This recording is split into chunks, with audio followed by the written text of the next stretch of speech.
Bonjour, donc pour la vidéo de cette semaine, mon but est de vous présenter une petite évaluation de la rotation externe de votre hanche et ensuite comment pouvoir l'améliorer. Je commence d'abord par vous présenter 3 petits tests que vous pouvez faire par vous-même. C'est des tests qui vont vous donner des mesures approximatives, c'est pas scientifique au degré près. Ça vous donne quand même une bonne idée. Et ensuite de ça, je vous présente la méthode d'entraînement Pels and Rails, qui est créée par Dr. Andreo Spina de la formation Functional Range Conditioning et Can Stretch. Puis je vous présente la méthode d'entraînement de base qui est les Pels and Rails. Vous allez comprendre un peu comment pouvoir l'apporter à la rotation externe de votre hanche. On commence d'abord par les 3 tests qui sont les suivants. Donc, premier test aujourd'hui que je vais vous démontrer, c'est un test très simple. Je vais commencer par m'asseoir en papillon.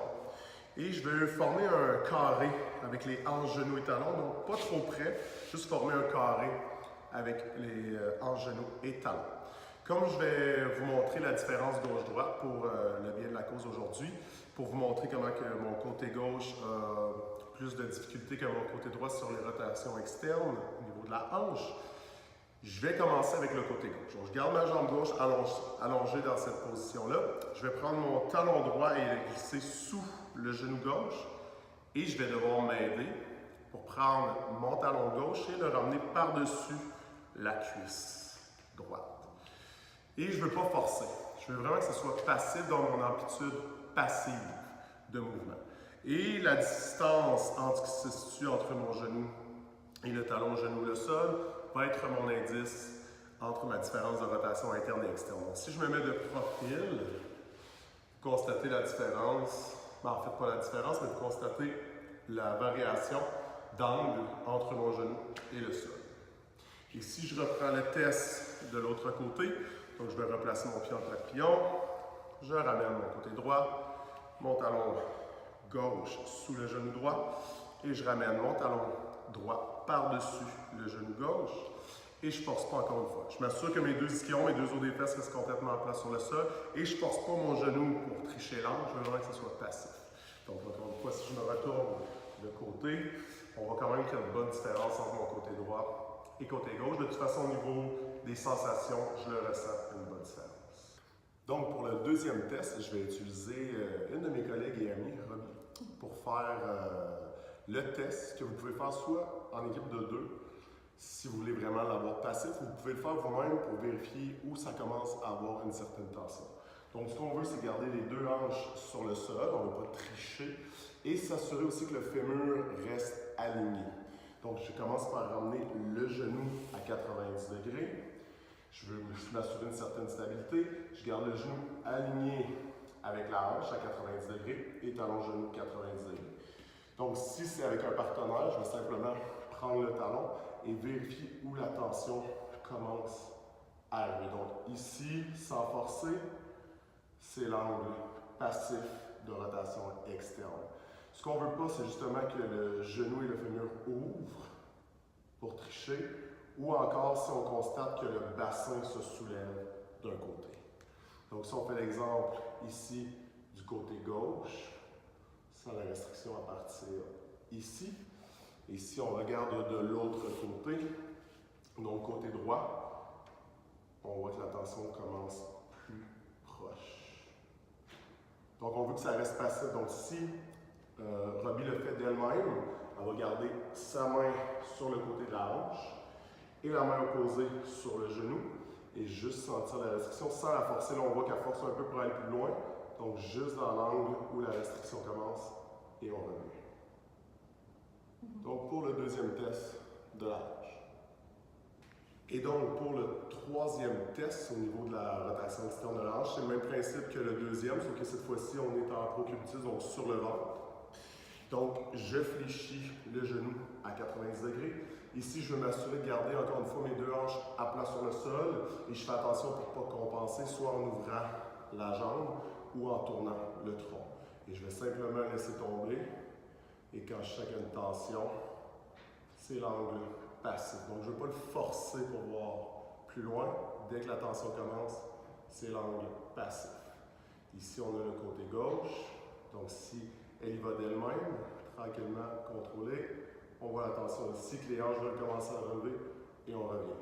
Ici, on repart pour l'autre côté. Donc, rotation vers l'intérieur. On voit que c'est beaucoup plus facile, encore une fois. Et on revient. Et c'était le troisième test. Donc, pour le travail, comme j'ai évalué que mon côté gauche était plus déficitaire un petit peu que mon côté droit, je vais mettre l'emphase sur ce côté-là pour la capsule d'aujourd'hui. Je vais aller dans une position 90-90. Donc, c'est un peu une position fente, pas un peu, c'est une position fente. Je veux retrouver 90 degrés, talon, genou, hanche de la jambe avant et hanche, genou, talon de ma jambe arrière. Et souvent, les gens qui vont trouver qu'il y a peu de sensations dans cette position-là, c'est vraiment au niveau de l'angle qui a un problème. Donc, soit que le talon est trop près, soit que le genou est trop rapproché, etc. Je vais commencer d'abord par explorer au niveau d'un étirement passif. Donc, je tourne mon 90 degrés, je tourne mon tronc vers le genou avant. Déjà là, je peux sentir avoir un besoin de compenser, donc je peux utiliser des blocs, mes doigts. Je vais essayer de rester le plus droit possible. Je vais avancer mon tronc. Souvent, on voit pour étirer que les gens vont arrondir le dos, essayer d'aller poser le front sur le sol. Ici, ce qu'on veut, pour aller vraiment plus en profondeur, visualiser plus votre nombril qui essaie de se rapprocher le plus possible de la cuisse. Donc, l'abdomen s'allonge vers l'avant dans le but de se rapprocher de votre cuisse de la jambe avant. Je peux utiliser les mains, les doigts, soit sur les doigts, sur les mains, utiliser des blocs. Je vais garder les épaules parallèles l'une à l'autre, sentir que je suis en contrôle et je vais aller tirer. Donc, encore une fois, je ne suis pas obligé de rester en ligne droite. Je peux explorer, aller voir à gauche si j'ai plus de sensations au loin. De l'autre côté, là, je vois que ça compense parce que j'ai pas beaucoup de rotation externe, donc je vais rester plus droit ou encore explorer vers la gauche. À partir d'ici, je vais trouver un angle qui me permet de sentir une profondeur dans mon étirement sans créer de douleur, juste un inconfort. Je veux garder les épaules parallèles, ne même pas sur le droit. J'allonge l'abdomen vers l'avant et je vais tenir pour environ 2 minutes. Pendant ces 2 minutes-là, je vais inspirer par le nez en 4 secondes et expirer par la bouche en 6, lentement. Et je veux que la respiration soit diaphragmatique et abdominale. Donc, j'inspire et j'expire.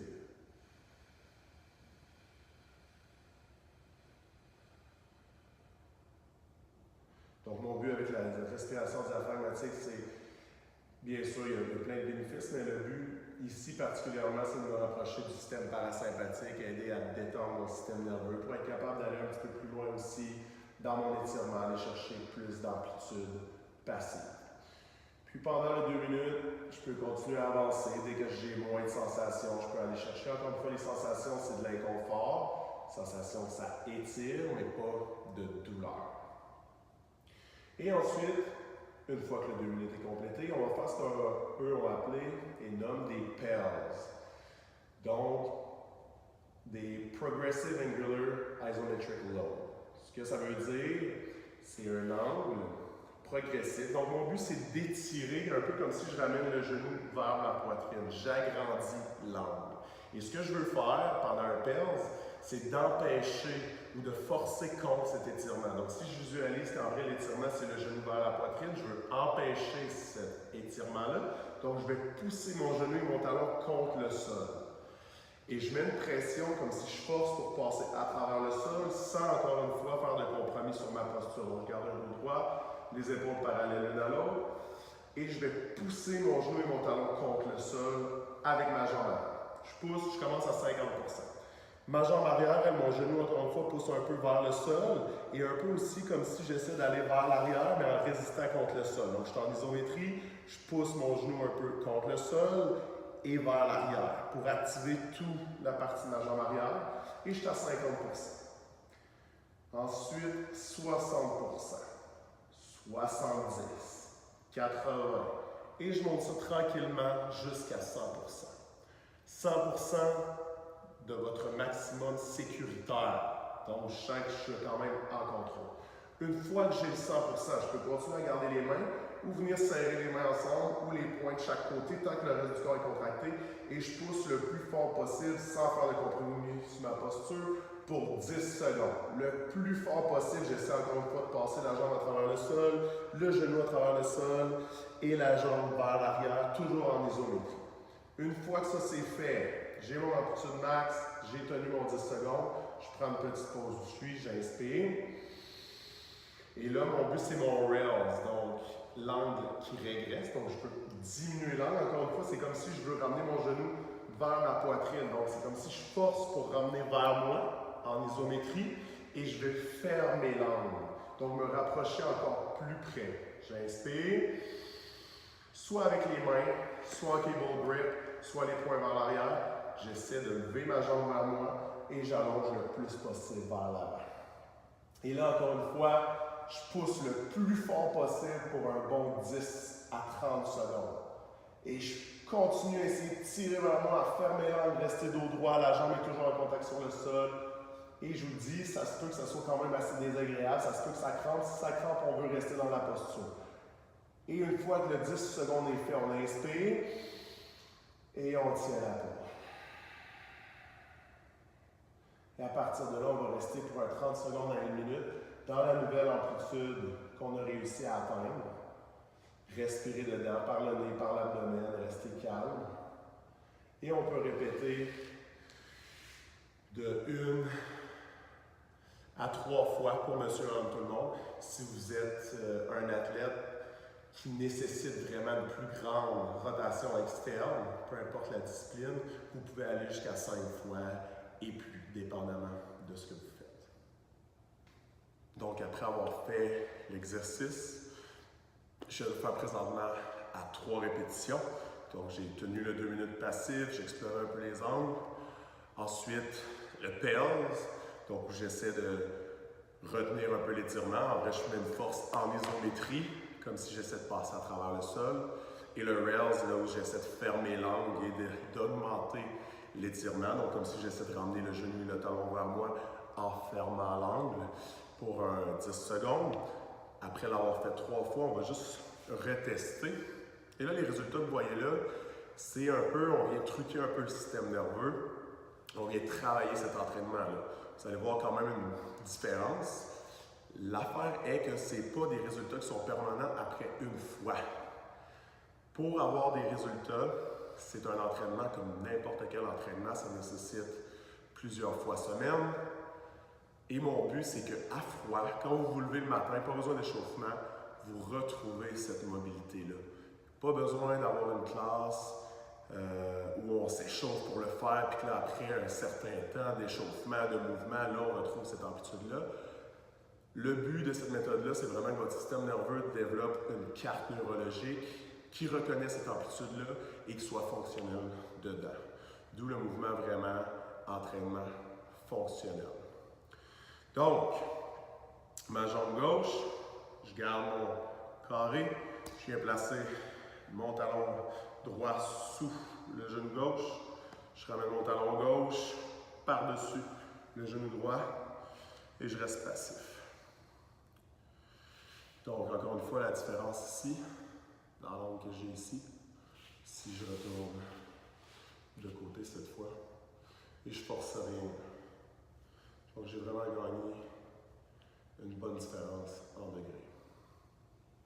Comme je vous dis, si vous voulez que ça reste, il faut l'entraîner pour que, au niveau neuromusculaire, neurologique, il y a des adaptations qui se font pour que votre corps reconnaisse vraiment l'amplitude et soit capable de s'en servir. Si jamais vous avez des questions, commentaires, n'hésitez pas. Si vous trouvez ça pertinent, vous voulez en savoir plus, je vous invite à regarder tout ce qui est FRC, qui est sur les réseaux sociaux, soit sur YouTube, ou vous pouvez m'écrire personnellement. À bientôt!